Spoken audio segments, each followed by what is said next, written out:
আজি পুনৰ আদালতত হাজিৰ কৰোৱা হয় অভিনেত্ৰী নন্দিনী কাশ্যপক। দুদিনৰ জিম্মাৰ ম্যাদৰ অন্তত আদালতত হাজিৰ কৰোৱা হয় নন্দিনীক। আদালতলৈ নিয়াৰ পূৰ্বে নন্দিনীৰ গুণ্ডা বাহিনীৰ উদ্ভণ্ডালি, সাংবাদিকক কৰ্তব্যত বাধা প্ৰদান একাংশ ভেৰণীয়া গুণ্ডাৰ, পাণবজাৰ থানাৰ পৰা উলিয়াই নিয়াৰ সময়ত বাধা প্ৰদান, সংবাদ মাধ্যমৰ কেমেৰাটো হাত দিয়ে একাংশ গুণ্ডা প্ৰকৃতিৰ লোকে। নন্দিনীক ৰক্ষণাবেক্ষণ দিবলৈ আহিছিল এইসকল লোকে। সাংবাদিকে নন্দিনীক প্ৰশ্ন সুধিবলৈ লোৱাৰ সময়তে একাংশ এই প্ৰকৃতিৰ ভেৰণীয়া প্ৰকৃতিৰ লোকে সাংবাদিকক বাধা প্ৰদান কৰে।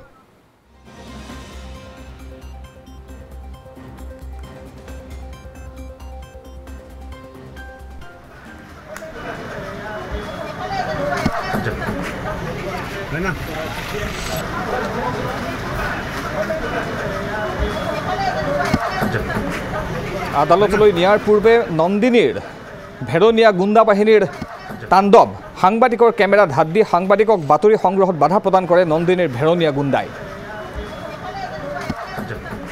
আজি অভিযুক্ত নন্দিনী কাশ্যপক আদালতত হাজিৰ কৰোৱা হয়। আদালতত হাজিৰ কৰোৱাৰ আগমুহূৰ্তত গাড়ীত উঠোৱাৰ পূৰ্বে সাংবাদিকৰ কেমেৰাত হাত দিয়ে নন্দিনীৰ ভেৰণীয়া গুণ্ডাই, বাতৰি সংগ্ৰহত বাধা দিয়ে।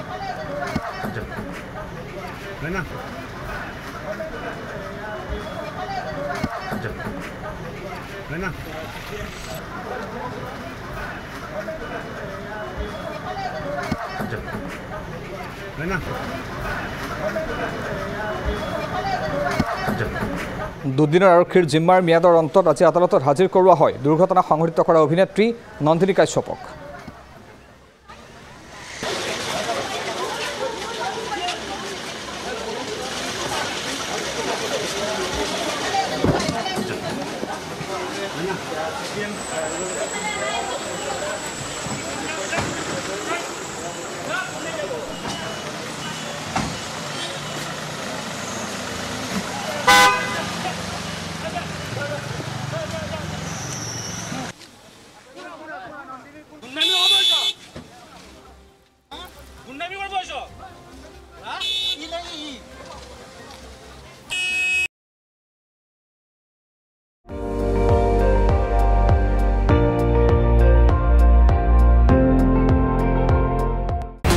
আপুনি চাই আছে ND24, সৰ্বশ্ৰেষ্ঠ নহয় সৰ্বোত্তমৰ দৌৰত।